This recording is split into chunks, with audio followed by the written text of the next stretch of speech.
One moment. Okay, Brother Gocc. Yeah, man, I'm here. Okay, did we lose you?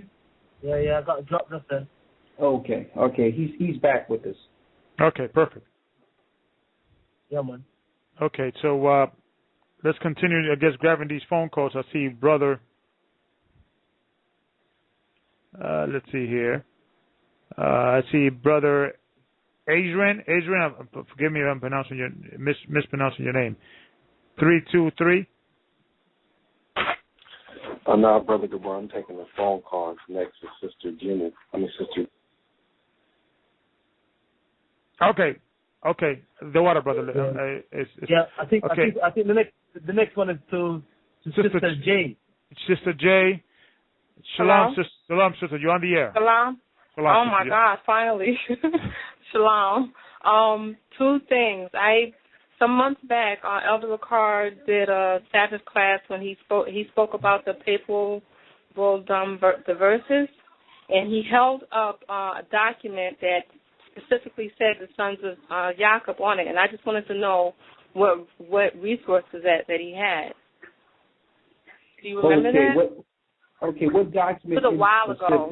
I don't know if it was a book. If it was a book you were holding up, but you held it up to the computer screen, and it said the sons of Jacob, YAH-COB.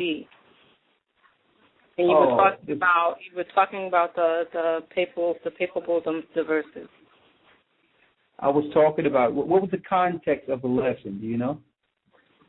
Well, you were talking about the Roman Catholic Church, and you talked about slavery and how they colonized slavery and how they interjected all the things that they interjected into the doctrine.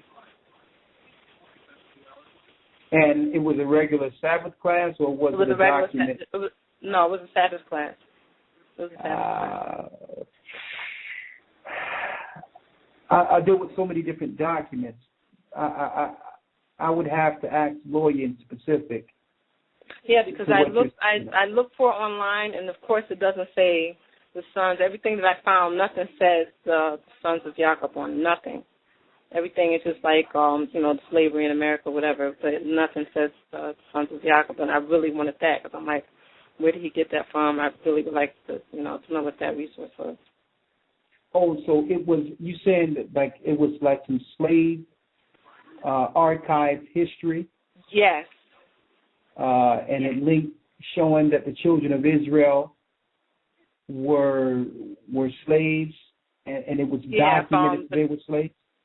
Yeah, from the papal bulls, the verses where they where it talks about us going into slavery, about the Catholic Church giving consent for us to be slaves. Well, when it comes to the literature, Elder Lawyer, he archives all the literature we use for the classes. Uh-huh. So what I can do is I can check with him and see if he has the folder, and I'll look through it. And do me a favor, send an email to gatheringas1@AOL.com with the exact same question, and I'll give it to lawyer to see if he can go through the documents. Okay, cool. Because it's not on my mind. It's not in front of me right now, so I'm not sure in detail exactly what that was. Okay. And two other things I just wanted to read to you guys, because you were talking about the rabbi that didn't want to even open up a Bible or even go to the Torah to have any debate or discussion. My sister sent this to me from the 1980 Jewish Almanac, page 3, quote unquote, strictly speaking, it is incorrect to call an ancient Israelite a Jew or to call a contemporary Jew an Israelite or a Hebrew. And that's in the Jewish Almanac from 1980.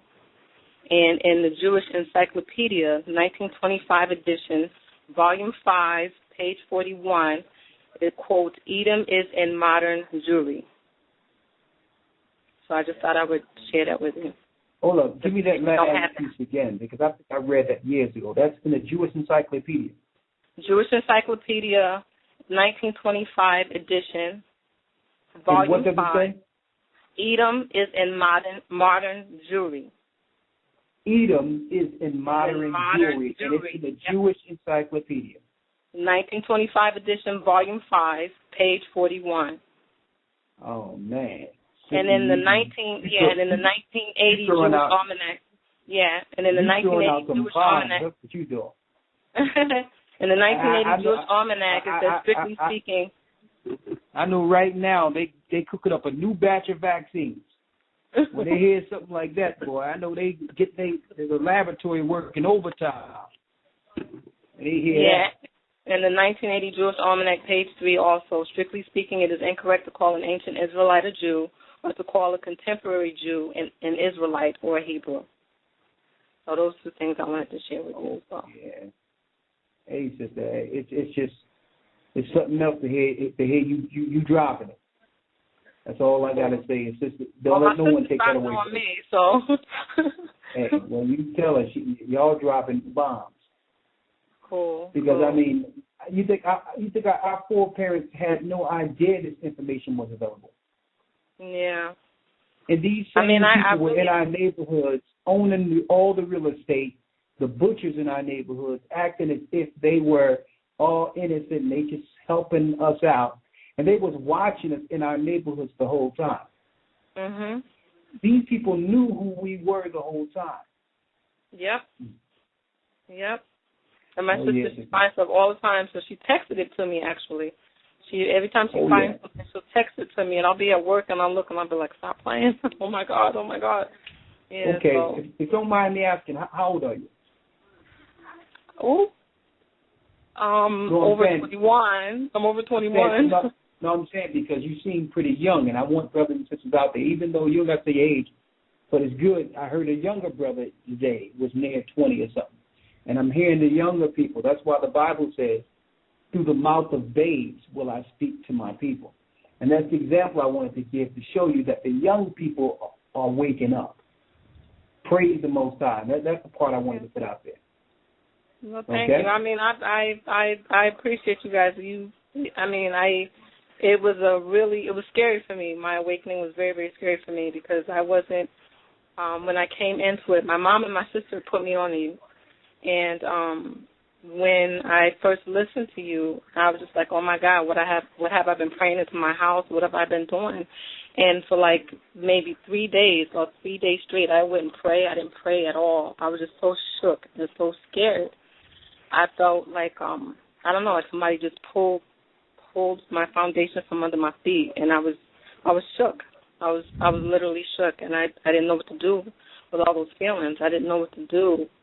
I just didn't know what to do with it. It was very, very overwhelming for me, and I thank the Most High for it.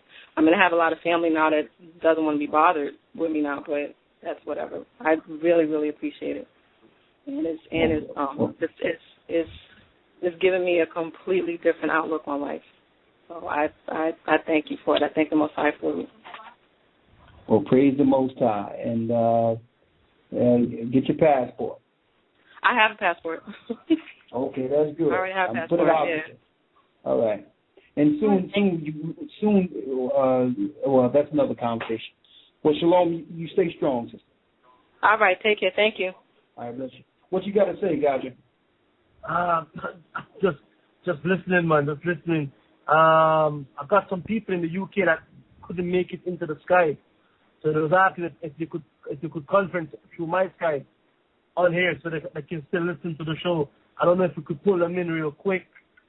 Let me see 1 sec. Okay, what you can do is a plus there. Maybe you can add them by hitting that plus. Okay. And just finding their Skype and just adding it in. All right, let me try that real quick. 1 sec. All right. And then they could use my Skype. I could also drag some of them in as well from my end. We have more. Right, we got somebody here, right? That's Dawud. You see him? Oh, let me see. I can call him, man. Come on, there he is. Yeah. Let's get Brother Secunda in as well. Where is he? All right. Yeah, let's get them in. Okay, I'm calling Dawud. He's not picking up. So let me try it one more time. One more. I got it. One second. I'm going to try it one more time here. Brother Takunda, you there?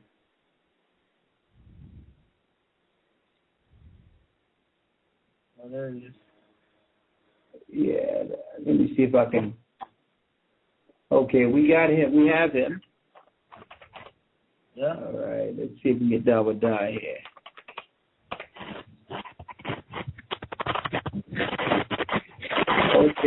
Okay, we're going to let you in, but we can't let in the static now. Okay. Brother Top, mute your mic. Put your mic on mute. Oh, okay. Give me a sec. Okay, real quick. I don't see Dawadan now. Is he off or is he on? Because we got to go on. We got to keep the show going now. All right. Let's keep moving. I don't know. I just seen sign off. I don't know if he's actually finished. Okay, well, if I see him pop up, I'll pull him in. Let's go. All right. Okay. Move on. So let's just get the calls in because the time going down. Let's get the calls in real quick. Let me see who we got next. We got Brother Sai here. Brother Sai. Can we get Brother Sai? Hey, shalom, fam. How y'all doing? Good, brother. Good. Shalom. Hey, this is my first time calling in, and I want you guys to bear with me here. I was baptized in GOCC in May of this year, and the whole while you guys was talking, I want to express something that, my whole life I never ever feared anything, and since I've come into the truth, I know what it means to fear, because I usually hear people say that all the time, fear the Lord, but I never understood it. So basically, I want to share something, if it's okay. I know we're supposed to read by precepts, but share whatever you have, brother. Yes, sir. I want to go to Proverbs chapter 1. And if it's okay, if we have a little time, I'd like to read all the way through to 33. How many verses we got in Proverbs real quick? It's total 33. But I just. Well, why don't you just for the sake of time and respect of everyone else that got to call in, why don't you just get certain points because you know what I mean? Yes, sir. Well, I'll tell you what. Right. I'll just read this verse. Proverbs 1:7. The fear of the Lord is the beginning of knowledge, but fools despise wisdom and instruction. My son hears the instruction of thy father, and forsakes not the laws of thy mother. For they shall be an ornament of grace unto thy head, and a change about thy neck. And I'll stop there, give other brothers and sisters a chance to get on. I know they've been waiting as well. I just wanted to share that, with the family and those that's listening that this is true. And I'd like to say shalom in the name of Ahaya, Bahashem Yeshaya. The water, brother. Thank you for sharing that with us. Yes, sir. Bless you. And Elder Ricard, this is Brother Gabar. We're going to grab these other phone calls. I'm actually, I just send you a link or a email, and I wanted you to touch on this because I'm going to be touching this in the law class. For years we've always been taught there's 613 laws, and I never really looked at it myself. And then I actually there was a brother from the church, I can't remember his name. He sent me the link to a actual website. They actually had the so-called 613 laws. And when we looked at it, and what I did, I made a copy and I gave it out to the church, and I tell them, do some homework, and I want you to read each law to see whether the interpretation in which is given within the document is correct. And then we discovered that certain of the documents, the interpretation of each law is incorrect, and some of it is leaning towards the Talmud. So I send you the link, and then I would like for you to touch on that. But in regard, what is your research on in regards of the 613 so-called laws? Is that correct? And that's 100%